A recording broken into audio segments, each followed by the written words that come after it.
안녕하세요. 인공지능아카데미 아지입니다.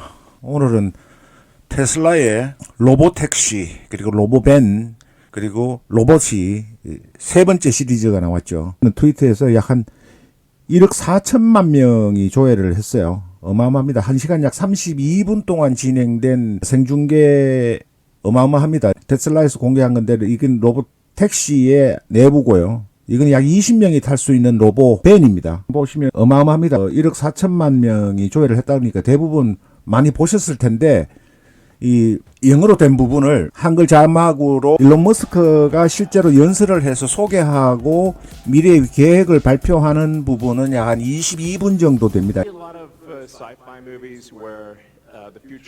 여러분 보시듯이 제가 인공지능 자동 번역 툴을 활용을 해서 22분 정도에 해놨습니다. 야심찬 일론머스크의 계획이 다 포함되어 있습니다. 한번 보시면 굉장히 흥미로우실 거예요. 저는 인공지능을 하면서 사실은 자동차에 관한 것보다는 그록 3.0의 연말경이나 내년 초에는 출시가 되는 그 부분을 더 기대를 많이 하고 있는데요. 일단 라이브 스트리밍이어서 이렇게 영상을 보시면 약간 멈추는 부분이 있습니다. 그 부분은 이해를 하시고 보시면 되는데 20분 동안 제가 보면서 눈을 뗄 수 없을 정도로 일론 머스크가 말하는 거를 시청을 했습니다. 보시면은 미래 사회가 어떻게 돼 갈 것인가 하는 내용 추측을 하실 수가 있고 조금 충격적인 내용도 있어요. 버스 기사도 생존을 할 수 있을까? 택시 기사는 물론이고 뭐 그런 생각을 하면서 제가 봤습니다. 그러면은 제 말은 끝내고 실제로 이어지는 영상을 번역본을 여러분 보시면서 감상하시면 좋겠습니다. 또 다른 소식으로 찾아뵐게요. 고맙습니다. 감사합니다.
Welcome to the We Robot Party.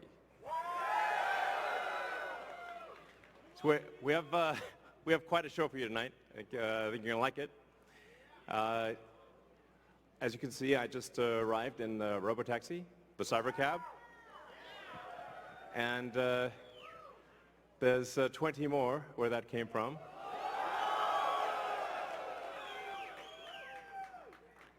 So they've been traveling. There's no people in them, as you can see. The car's just going by with no people.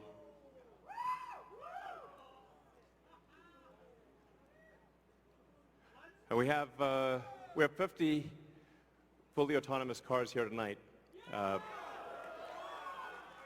So you'll see Model Ys and the cyber cab, all driverless. You'll be able to take a ride in the cyber cab. There's no steering wheel or pedals.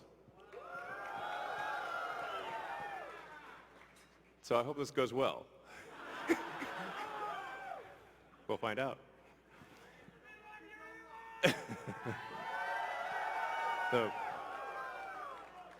So you see a lot of sci-fi movies where the future is dark and dismal, where it's not a future you want to be in.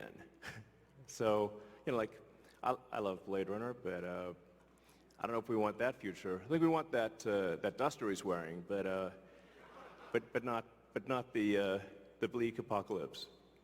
We want to have a fun, exciting future that if you could look in a crystal ball and see the future, you'd be like, yes, I wish I could be there now. That's what we want. So when we think about transport, a lot of kind of pain that we take for granted that we think is normal, like having to drive around LA in like 3 hours of traffic. Yeah, people that live in LA, I mean, try to get from Pasadena to, El Segundo during rush hour is like, you can fly to, another city faster than you can get to cross town LA. So, and you have to drive the whole way. Unless you're in a Tesla, of course. Our Tesla already does quite well at this, supervised self-driving. So supervised full self-driving is actually working quite well. I'm sure there's people in the crowd, you're using that, yeah? So we'll move from supervised full self-driving to unsupervised full self-driving, where the car, you could fall asleep and wake up at your destination. So, but there's also a challenge for a lot of people that cars cost too much. I mean, when you factor in everything that goes into a car and the car insurance and the car payments and the storage of the car, it's very expensive. So with, and you say like how many hours a week are cars used? Your average passenger car is only used about 10 hours a week out of 168 hours. So the vast majority of the time, cars are just doing nothing. But if they're autonomous, they could be used, 5 times more, maybe 10 times more.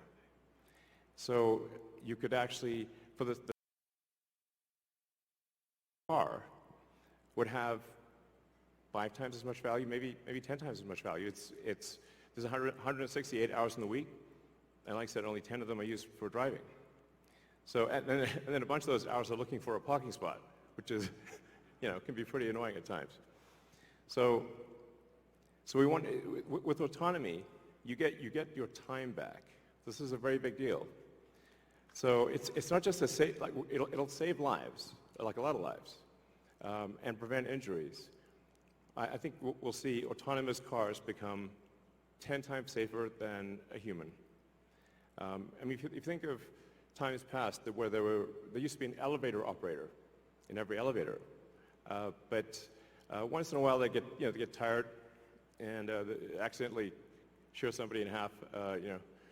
So now we have automated elevators. You just get in an elevator and you press a button, and you don't even think about it, and it just takes you to the floor. And if you did see an elevator operator with a big relay switch, you'd be like, "That's weird." Now that's how cars will be. And it's not just the lives saved in injuries, but if you think about the cumulative time that people spend in a car and the time that they will get back that they can now spend, well, I guess on their phones or watching a movie or doing work or whatever you want to do. You can think of the car in an autonomous world as being like just a little lounge. You're just sitting in a comfortable little lounge, and you can do whatever you want while you're in this comfortable little lounge. And when you get out, you will be at your destination. So, yeah, it's going to be awesome.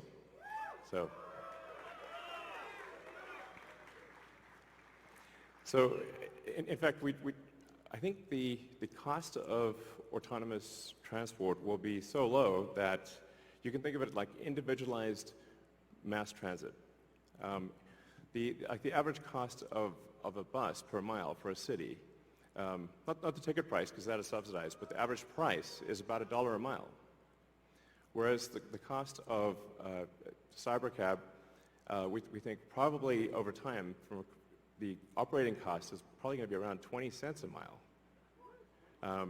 And price, including taxes and everything else, probably ends up being 30 or 40 cents a mile. So yes, and you will be able to buy one.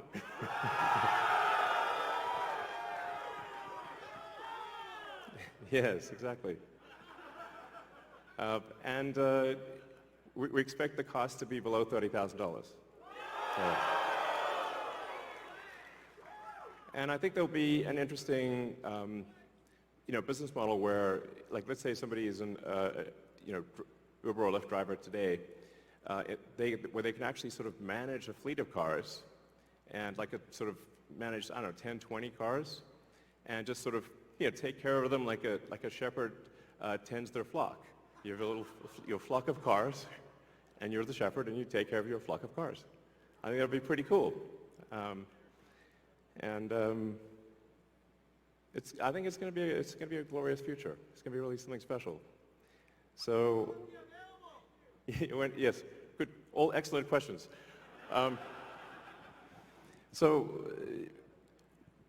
We do expect actually to start fully autonomous, unsupervised FSD in Texas and California next year. And that's with the Model 3 and Model Y. And then we expect to be in production with the cyber cab, which is really highly optimized for autonomous transport in probably, well, I tend to be a little optimistic with timeframes, but in 2026. So, yeah, before 2027, let me put it that way. We'll make this vehicle in very high volume, but well before that, you will experience a robotic taxi via the Model 3 and Model Y program, and Model S and X too. But your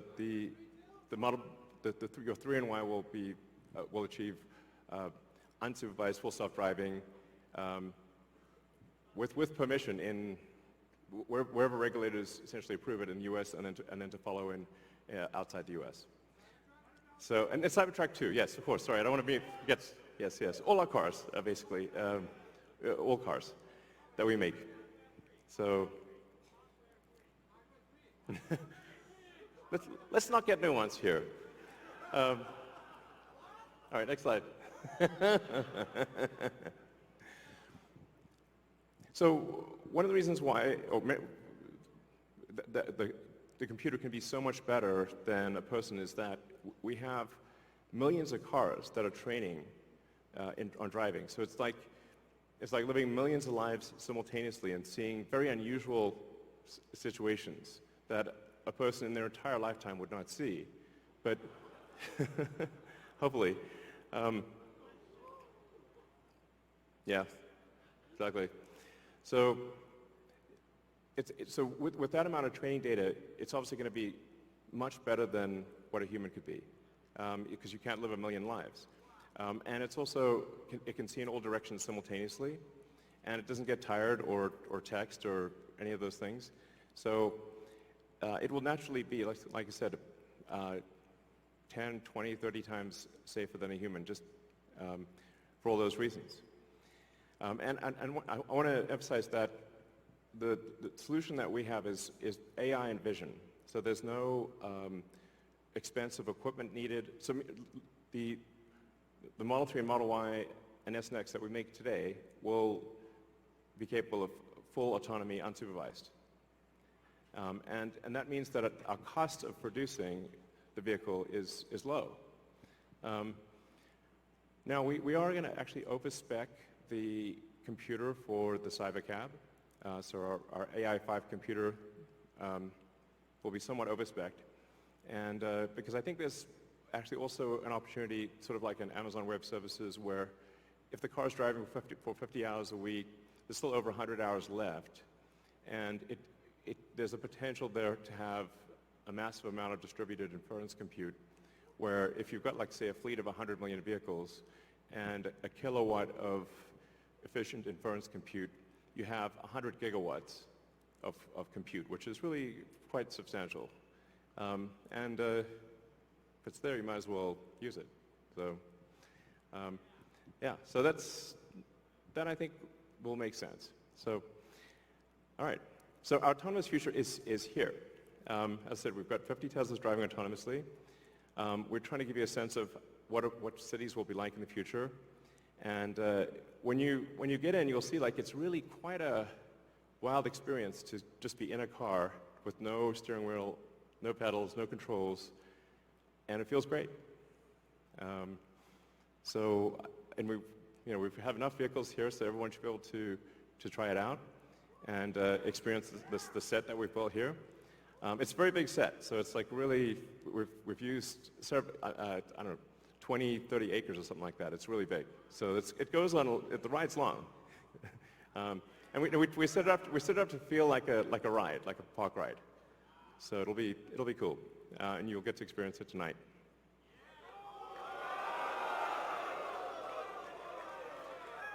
Something we're also doing is, and it's really high time we did this, is inductive charging.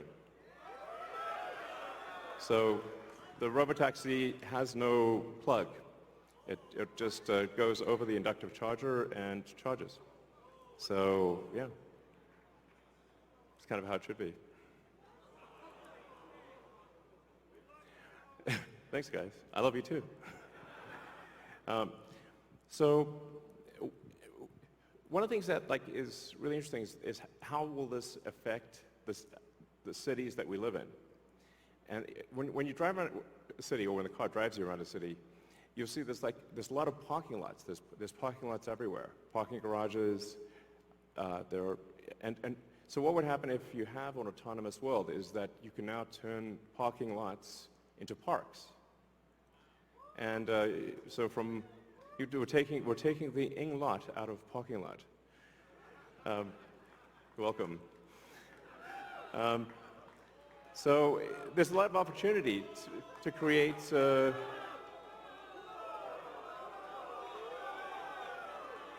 green space in the cities that we live in.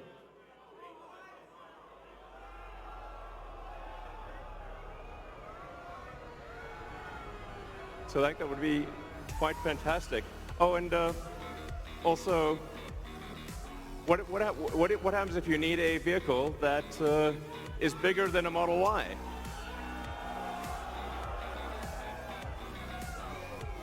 The Robovan. The Robovan is, we're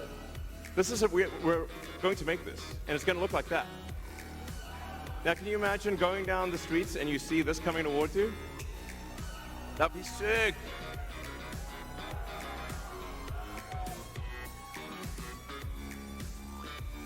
So this can carry up to 20 people, and it can also transport goods.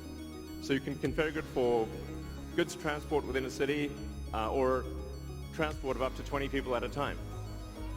So this is gonna, the Robovan is what's gonna solve for high density. So if you want to take a sports team somewhere, or you're looking to really get the cost of travel down to, I don't know, 5-10 cents a mile, then you can use the Robovan. Some people call it the Robovan, but so yeah. One of the things that we want to do, and we've seen this with the Cybertruck, is we want to change the look of the roads. The future should look like the future.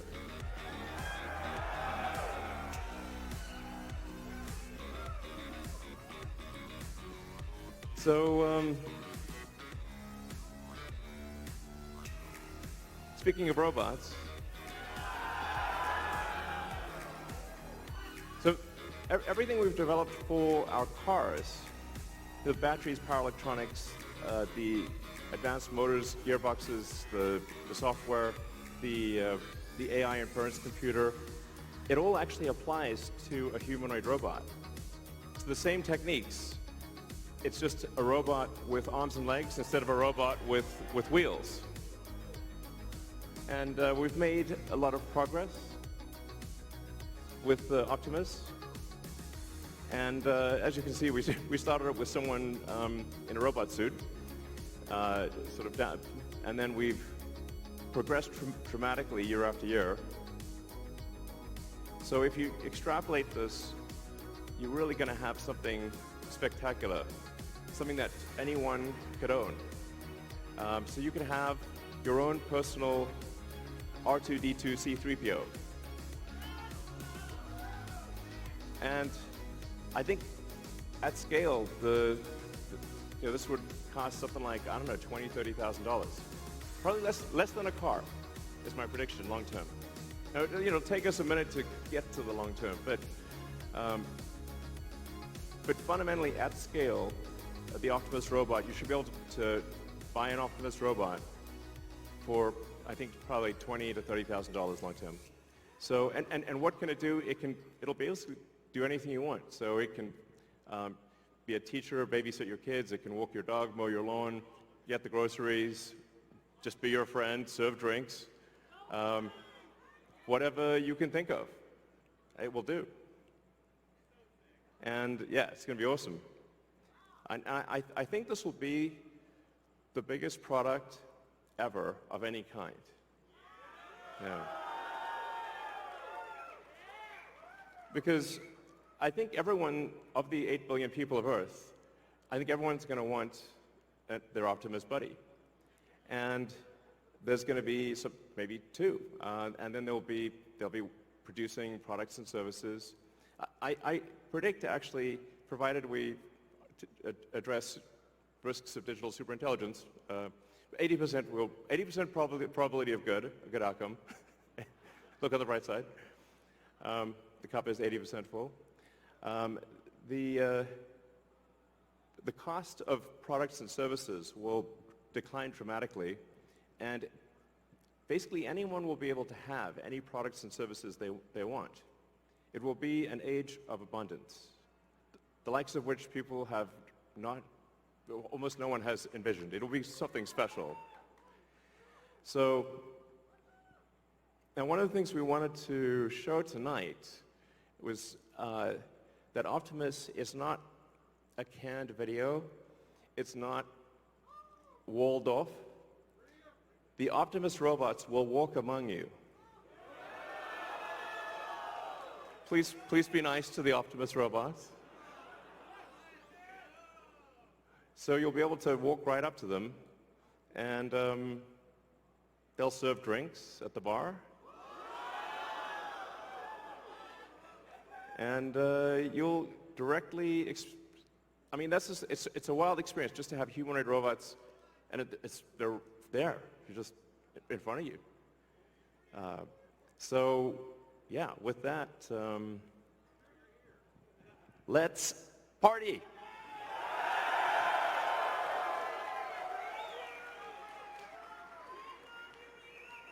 I love you guys too.